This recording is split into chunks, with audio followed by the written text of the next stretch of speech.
On to odious people who are a bit up their own arses. Guess who we're going to talk about now? The Cobra. Yeah, Mr. Third Person himself, Carl Froch. Right, we're going to talk about Carl Froch in a slightly different manner in this one, yeah? All right, we've all talked about, is Carl Froch going to retire? Is he not going to retire? Is he going to fight Golovkin? No, he's not. Is he not going to fight Golovkin? Is he going to fight DeGale? Blah, blah, blah. I'm going to put something to you today, right? And a few Carl Froch fans. There's one in particular, I'm going to call him out. Ribena Spring, you're going to be fucking pissed off when you hear this, yeah? You're going to be pissed off. Do you know Ribena Spring? He's on all the bloody Yeah, videos. He's a massive Carl a Froch few fan. times. I think he's actually a pretty nice guy, but he's Oh yeah. Listen, I got a problem with the yeah, guy. Listen. What these motherfuckers who subscribe to my channel don't understand, yeah, is I've already seen you on other people's channels. yeah. If you subscribe to my channel, I already know who you are. I don't think some of these people realise, yeah, I know who you are. I've seen you, I've seen you making naughty comments on the IFL TV videos, so I pretty much know, yeah, Yeah. about my subscribers before they've even subscribed. So big shout out to Ribena Spring, yeah. He might want to turn off now because I'm going to say the following, yeah. Carl Froch, in my opinion, yeah, should he pack it up, given the fact that he's had a few lucky fights. Like, Carl Froch has always had problems with boxers, right? I would never say Carl Froch is not a warrior. I would never say Carl Froch is not a great fighter. I don't want to go into a long discussion about this. In my opinion, I think Carl Froch has a case to be Britain's greatest ever super middleweight. In my opinion, given the record of who he's fought, yeah, a lot of people will talk about Ben and Eubank and this and that, right? And that's a discussion for another day. I'm talking about the level that Carl Froch has fought at, the number of world title fights, and the fact that he's fought pretty much everybody, yeah, at his weight class, with no exceptions, and fought most of them in their primes, yeah. I would say there is a case, in my opinion, for Carl Froch to be Britain's best ever super middleweight. I disagree with that. I've got Okay, Calzaghe. jeez. Well, I'll tell you what. That'll be one for another Yeah, episode. But fair. ha- having said that, what I would say is he's always had trouble with boxers, right? Jermaine Taylor. Um, I watched that fight. In my opinion, he was about 40 seconds away from losing quite a wide decision to Jermaine Taylor. Um, Darrell, we've all been there, seen it, and done it. Very, very questionable decision in the eyes of many people. Uh, Groves won. I think that fight was an absolute fucking robbery, and I'm going to come out and say it. Yeah, I honestly believe that there was that was a fixed fight in my opinion. Like in terms of, I think Howard Foster was told beforehand to be very partisan towards Carl Froch. It's nothing to do with the stoppage, believe it or not. It's not just the stoppage, but if you look at the amount of fouling that Carl Froch was doing in that first fight, yeah, there was a lot of punching, yeah. When the referee said break, there was a lot of like blatant punching after the break, yeah, and a lot of punching behind the head. And I was watching that fight, and he was warned several times in that fight, Carl Froch, but a point was never taken away.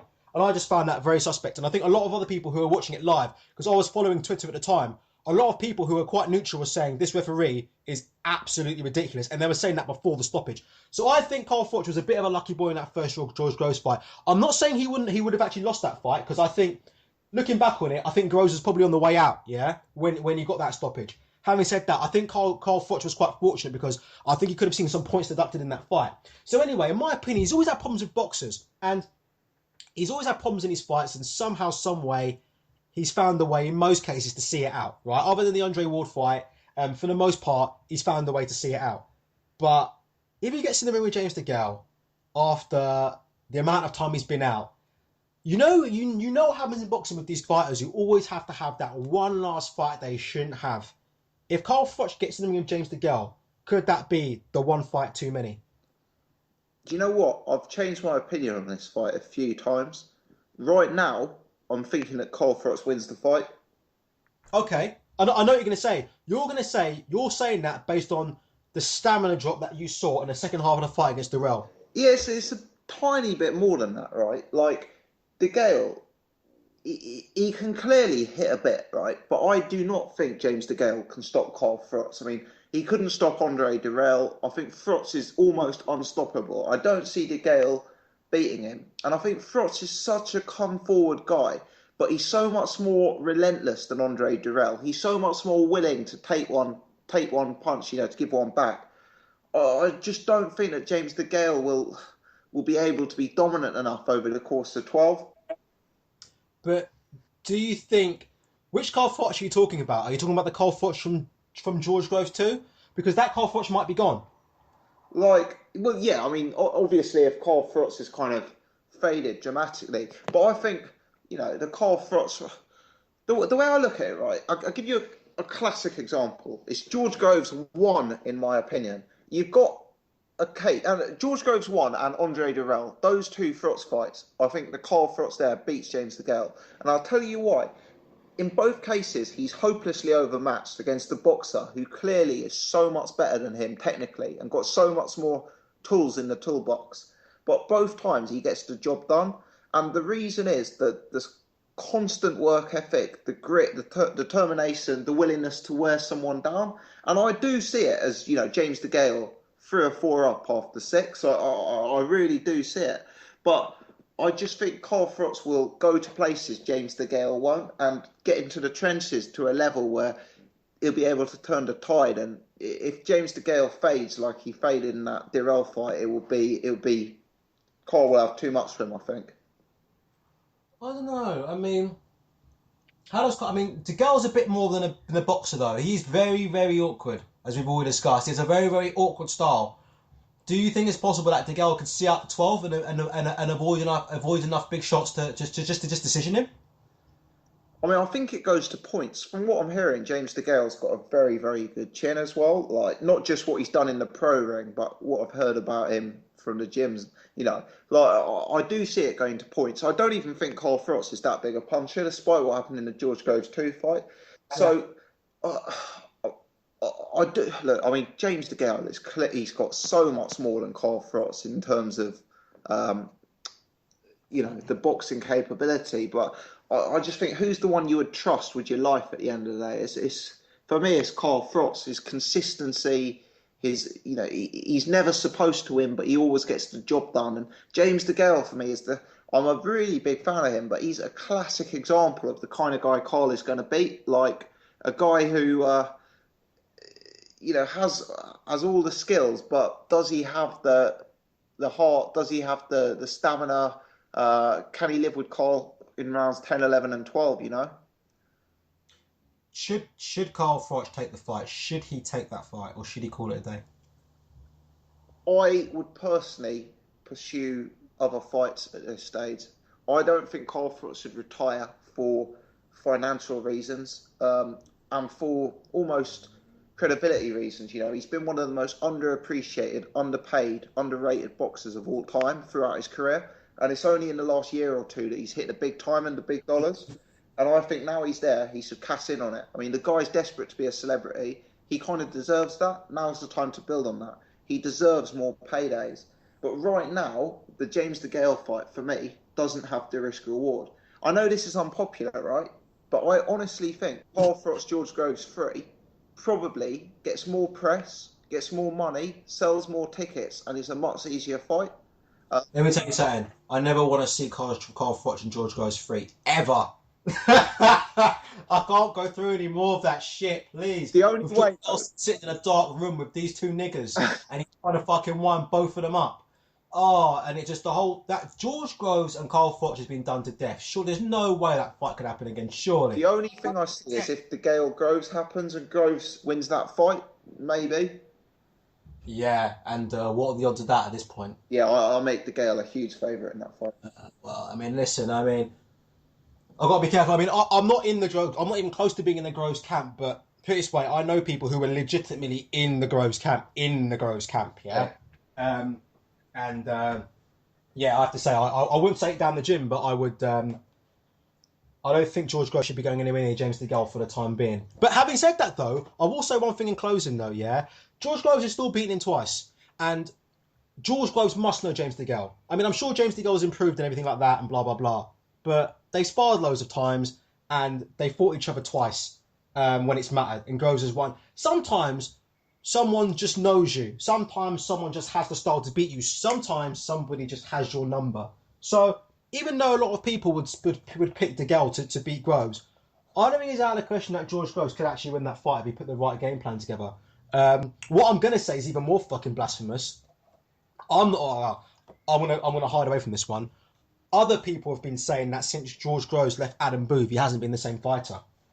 Do you know what? I don't think it's that. I think George Groves is done. I think his career's over. I think I hate to use.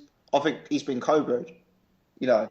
Really? Yeah, yeah. I mean, like, I've been to George Groves fights. I've watched him. I've followed his career from a very early stage. Right. The way that guy performed against Christopher Abrase and Dennis Douglin was terrible. I mean, George Groves is a world class act at his best. He, Do you want to hear something about the Rebrassi fight? yeah, go for it, go for it.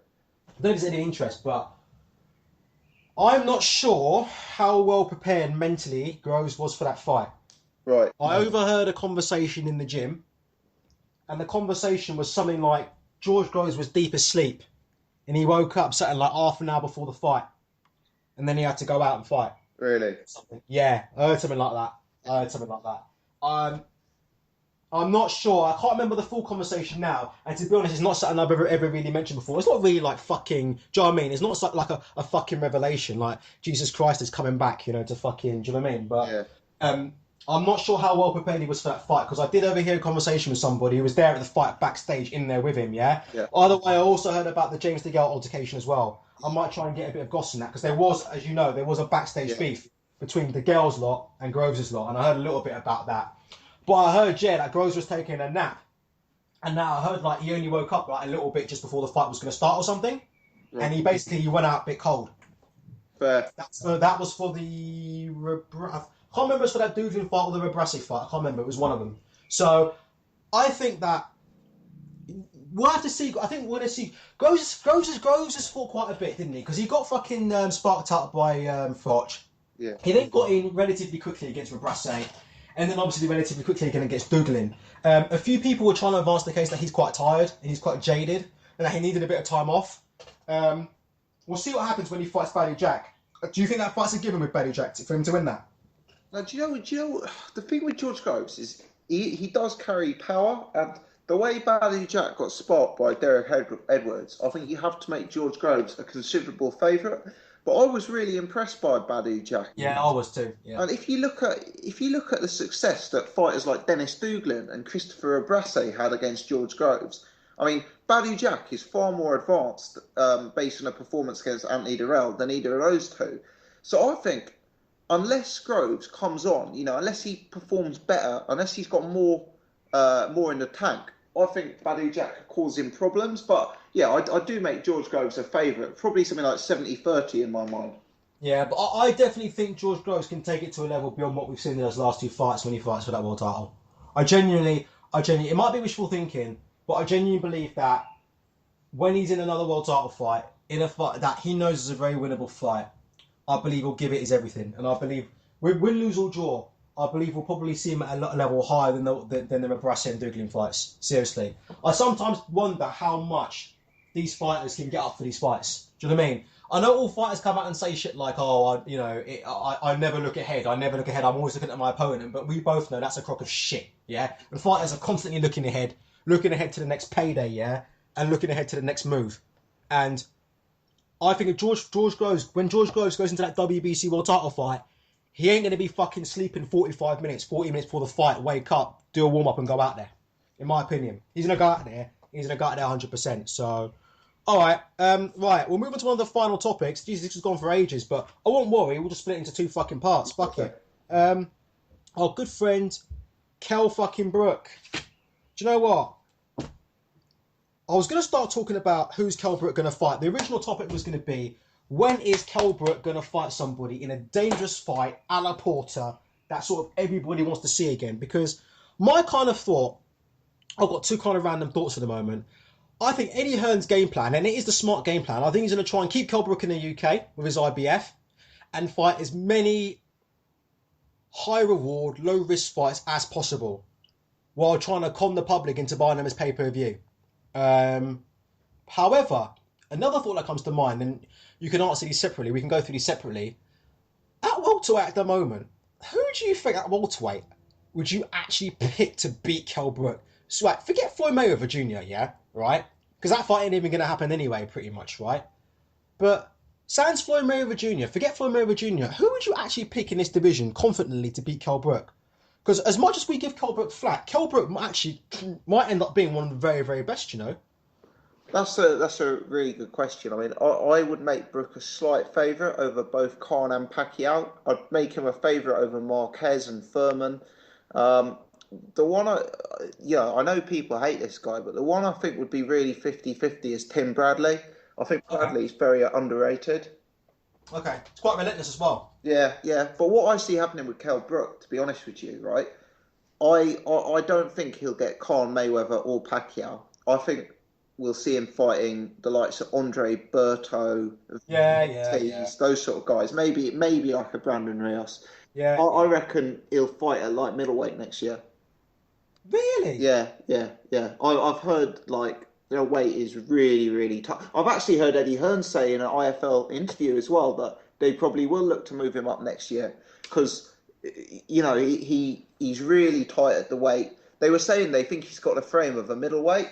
Um, and at the end of the day, welterweight is such a deep division, but the name he's just not. There's no big fights out there for Kell Brook, is there? Well, I mean, without going around in fucking circles over and over again, I think we both in agreement that the Amir Khan. Listen, the only way the Amir Khan fight happens, yeah, in my opinion, is if Amir Khan gets in the ring with Floyd Mayweather Jr. and loses. Yeah, yeah, yeah. If Amir Khan gets in, yeah, if he gets in with Floyd Mayweather Jr. and loses, yeah, Yeah. and he wants one more payday, yeah, then I reckon there's a possibility he goes with Kell Brook. But until that day happens, or if he was to lose against the Manny Pacquiao, but I think until he fights one of those and loses against one of those two, I don't think he fights Kell Brook. So I think that's off the table. You making the favourite over Keith? A lot of people are saying Keith Thurman. They fancy Keith Thurman over Kell Brook. No. Keith Thurman is a good fighter. Like I really really rate Thurman, but what I haven't seen from him is I haven't. It's just the level of opposition, I guess, at this point. I haven't seen him step up to that level that Kell did with Sean Porter. And actually, that's now I bring up Sean Porter. Funnily enough, and I know this is like something that would get me laughed at, but one of the fighters who's most likely to beat Kell Brook in my mind is Sean Porter in a rematch. Not that that fight will ever happen, because that was a really close fight, and I think Porter could maybe look at what went wrong in that, and he only needs to win like one extra round here, one extra round there. But yeah, that's just wasting my breath, isn't it? Because that will never happen. No, I definitely agree with you. I said from the minute that fight finished, I don't want to look like a Kell Brook hater, but genuinely speaking, right? If you really believe that Kell Brook won that fight convincingly, won that fight cleanly, trust me, Kell Brook will not want to fight Sean Porter in a rematch if he given, in my opinion, given the choice. No. I genuinely think in that fight, right, what happened was I watched Sean Porter spar, and he's a lot better boxing than what he showed in that fight. I honestly think that Sean Porter has seen and admitted he's seen them Carson Jones fights. And I don't think he took Brook as seriously as he should have. I think he thought Brook was a bit overrated. Yeah. Bit of a Euro bum, bit of a padded record. And I think Sean Porter went in with the opinion that he's so physically strong.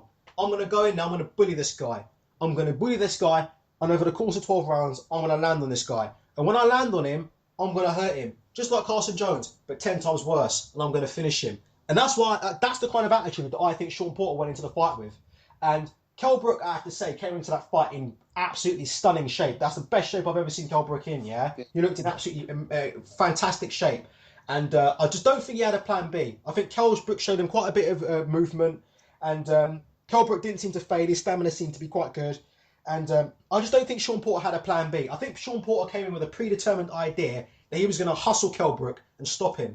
And I think when that plan went out the window, he had no plan B. I think in a second fight, which I agree is probably never going to happen, yeah, I think Sean Porter could do it differently, and I wouldn't count Sean Porter out in that fight. It's kind of funny with Kell Brook because he's a guy who, for me, has an incredibly padded record. And to me, he's a guy who's going to continue to have a padded record because Eddie Hearn, to me, is going to look to keep him in Sheffield, and do you know what I mean? And just, do you know what I mean, feed him the lowest risk, highest reward fights, which is really a promoter's job. But there aren't that many fighters, if at all, at 147 that I could confidently pick over Brook, you know? So as much as we slag this guy, I think he might actually very well be others. Other than Mayweather, I'm just trying to think if there's anybody else. There isn't anybody else I can think of that I would say, yeah, I would say he definitely beats Kell Brook. No, I think I probably agree with you there. Yeah, yeah. Okay. Yeah. Right. Well, we've gone on for like fucking 1 hour and 20 minutes. Wow. It's got to end somewhere. Before it does, so have you got time for another 10 minutes just to go over some of this weekend's fights quickly? Yeah, definitely. I'll tell you what, we had a little chat the other day about Paul Smith and Andre Ward. You said to me, "Pray for Paul Smith." I'm gonna get my Bible out. How many rounds do you think he'll go? Do you think he can do? Do you think he can do the Do you 12 know in what? this fight? This is the horrible thing about this fight. This is the real. You know, like when a cat has caught a mouse. Right? Yeah. I think he's going to go 12. Do you think so? Yeah, but that's not a good thing. You know, like Rocky Balboa just wants to go the distance. In Oh this shit. example, that is not a good thing. Well, I think he's going to go 12. Oh, I'm not sure. I hope he doesn't. I hope for his sake. But like, the thing is Paul Smith, like, he's shown a lot of heart and a lot of durability with Arthur Abraham. And Andre Ward, right? He's been out of the ring for a long time. He's a bit rusty. He's not made the weight, so I'm presuming he's not in tip-top condition. And whilst Ward is like, he's an underrated puncher. He can certainly hurt people. He isn't an elite power puncher. And I just fear that Paul Smith will be able to stay in the fight. But what I think will be terrible is the amount of punches. I mean, Andre Ward is so precise, so accurate. I just see it being like a horrible beatdown. I'm. Well, no one really knows what Andre Ward's going to turn up until the bell goes. I'm for this fight. Whenever I sort of think about it, I'm just going to judge Andre Ward in his last fight, which I think was it the Edwin Rodriguez fight. Was that his last fight against Rodriguez? Yeah.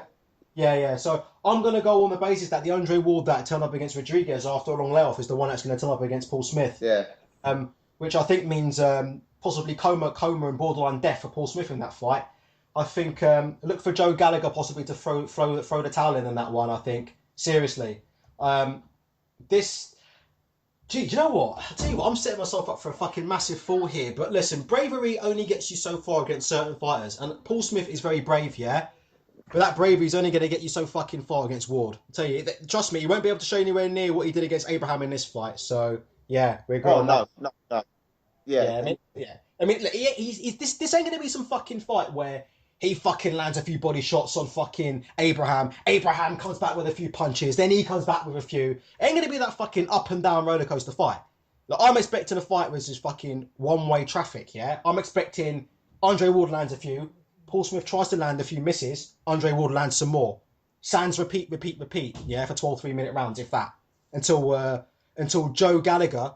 And do you know what's interesting? Joe Gallagher, he keeps calling himself, you know the Gallagher gym? Yeah. They say champions since 90 or something, yeah. or whatehave they ever had any world fucking champions in that gym? Scott Quigg.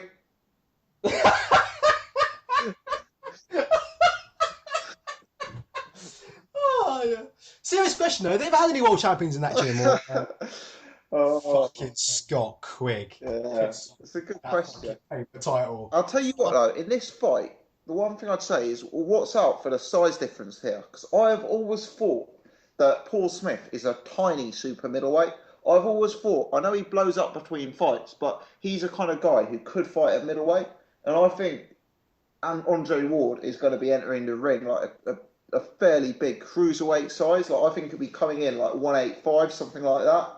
I just think it's going to, like, I think you said in one of your other videos, I think you said, does Paul Smith win on the inside? Does Paul Smith win on the outside? No. That's it, isn't it? Listen, better shot winning the Euro Millions than that motherfucker winning that fight. Yeah. I'll tell you what, another fucking lucky motherfucker getting more title shots he probably shouldn't. Frank Buglioni. The fuck did that happen? Oh my God. Tell you what, I've followed Frank Buglioni from an early stage, right? Let me tell you this. His trainer, is it Pascal Collins? I think so, yeah. He has given some of the worst in-fight corner advice I have ever seen since I've started watching boxing during Frank Buglioni fights. Honestly, this pair, Buglioni and his trainer, are the most deluded pair of fighter-trainer combinations I have ever seen. The way they talk, like, I have heard, like, in fight, it was that fight, it was Andrew Robinson, I think was the guy's name, that Buglioni fought, and Pascal Collins is like, brilliant job, Frag. Defensive masterclass. You were giving that was a fucking close fight. I watched that fight, and that fight was a fucking ball leg for Buglioni. Oh God! And they think he's like Like the way they say, if Frank can just stick to his boxing, like, what boxing? Like, you know, He's a hard fucking puncher though. that's it. I mean, he's got a puncher's chance. He's in against a guy. Look, I don't rate Felix Sturm. Especially don't rate Felix Sturm as a super middleweight. He's in against the weakest champion. He's in against a guy who is very inexperienced for a world champion, and he punches quite hard. And the one thing I'd say about Buglioni, he's a very, very big guy, but let's put it this way: he dropped a draw to Lee Markham. He got sparked out by Sergei Kamitsky. Like, he can't defend anything. I, I think it's brilliant business from Frank Warren. I applaud him for it. I think it's brilliant management. It's the best chance Buglioni's ever going to get, so he should take it. But I don't see Buglioni pulling the upset. I really don't. Are you going for a stoppage? It's hard to say. But I think you'll need one because old Frank loves Buglioni to bits. And first of all, just got to say, Frank Warren delivers. I don't think anybody can say that Frank Warren doesn't deliver after that. Yeah. I mean, fucking hell. I thought getting Derry Matthews, Derry Matthews is the fucking mandatory, isn't he, for the fucking full WBA or something. Yeah. So he's got Derry Matthews in there and getting Buglioni a fucking WBA. Oh, unbelievable. Yeah. I think, though, do you not think if it goes 12, they could do a hometown decision? Because I'm sure Warren will do his best to sway him. The thing is, right, is you can do a hometown decision if it's like 8 rounds to 4, 7 rounds to 5. But Buglioni isn't going to win 4 rounds, is it? Like, the guy is technically probably the worst fighter I have ever seen in a world title fight. Maybe Deontay Wilder. But, oh, fuck off. Like, this is terrible. Like, Buglioni, he could knock the guy out. He's a big, big puncher. He's a big guy. The guy's a bit unproven. Maybe he wins by knockout, but surely he doesn't win by points. Bloody hell. I don't know. We'll have to... I mean, if he loses, where does he go? Do you know, do the Lee Markham rematch if he loses? That'd be a natural one, wouldn't he? The difficulty is, without this fight, where would he go anyway? So it's not Markham rematch, surely. Yeah. I mean, the mark, but I mean, that's like, that's not even a British level fight, is it? That's like a sort of English level fight. And I mean, it's not like losing anything. If he loses this fight, it's not like it's cost him, his huge momentum or anything like that. Frank says he's getting another one of his fighters a world title shot coming up. We're going to hear about it in the next couple of weeks. So far we know Terry Flanagan's got one. Buglioni's got one. Some people are speculating that it might be Liam Walsh. I don't know if you've heard anything about that. Yeah, what, against K9? Oh no, K9 got cut, didn't he? I'm not sure. I'm still under the view. I have to say, Liam Walsh I rate very highly. Yeah, it's very highly. Yeah, good fighter. I hear Warren announced, it's been announced today, Chisora Ustinov for July. Oh yeah, I heard the other day he isn't Ustinov under his management now or something. Yeah, that's right. He's being promoted by that the guy who promotes the Chudinovs, and I think what it is that guy has said, look, I'll do you a favour giving Chudinov Buglioni, and I've done you a favour giving Chudinov Eubank. Now, let's do something for Ustinov after you messed him around last year. So it looks like Ustinov Chisora, and funnily enough, what people forget is. The reason Derek Chisora pulled out of that fight was because of a sparring session with Ustinov. So these guys know each other fairly well. Yeah. Who are you going for in that fight? Do you know what? That's fun. I know it's a fight at a certain level, but it's actually quite an interesting fight. I could see it going either ways. I'd probably lean to Chisora. Okay, but you fucking love Chisora. I'm still... You know what? Next week, or whatever, whenever we do this chat again, I'm going to have a little think about Chisora and Joshua, because I know what you're saying on that, but I ain't fucking sold. I think you could have got yourself with another fucking Kevin Johnson type prediction there. No, I mean, I've got to clarify. I'm not necessarily predicting Chisora wins that fight. I mean, okay. I do put Joshua as a favourite, but I think it's a very interesting fight. All right, I'll believe that when I fucking see it. Yeah. All right, look, we've got fucking Mrs. is the shag. We've got homes to clean. Dinner's got to be cooked. What are you having for dinner tonight? Do you know what? I think I'm going to have to... I think it's going to be a Chinese tonight. Chinese, you fucking liar. You've got some fucking ready meals. You've got one of them Chinese ready meals from Sainsbury's. You're going to microwave it. 90 seconds. I've moved into a new flat, right? And next to my flat, I've got a gym and a Chinese. And every night it either goes either way. Like, yeah. Is it good? Is it a good one? What's your favourite Chinese meal? What do you go for? recently, what I've started going for is the beef chow mein, and I did it on the logic that that would be fairly healthy, you know, bit Yeah. of noodle. And I read online that it's actually the worst possible meal that you go for due to the amount of like oil they fry it in. So Really? yeah, Mate, I admit, throughout this fucking whole recording, I've got a half-eaten Domino's pizza that I started eating when we first started talking about fucking nearly 2 hours ago. bloody hell. Half of it's cold, so I think the Foxes are going to have a good meal tonight. Nice. All right, well that's it then. All right, thanks very much. Thank you. I enjoyed it. That's all right. I think we should probably do this again. What do you think? Do you think it went okay? Do you think people will like it or not? Yeah, They're not listening anymore now. They've all gone by now, so they ain't gonna hear yeah, us. yeah. That's. I wonder when people switch off. Like it's an interesting one. Do you watch the Boxing Voice? No, I don't watch any of that. I told you, the only channels I watch are yours and Box Talks. The other ones I don't watch. Yeah, so I like the Boxing Voice, but sometimes they go on for like 3 or 4 hours, and like it is hard to stick with it. So I wonder when we'll lose people. And what you said earlier about doing it in 2 parts is probably the way to do it, I guess. But yeah, I enjoy it. To be honest, it's like a hobby for me. I enjoy discussing it as well, and it'd be interesting to see what the comments are. I reckon there'll be a few people who will probably enjoy it just because they, you know, what's everything that you do? What's everything that I do? There's only one way to fucking find out. Yeah, All right, let's fucking kill it before it gets on any longer. Fuck it. sounds good. All right, buddy. We'll talk soon, Good okay? evening, mate. Nice to speak. Cheers.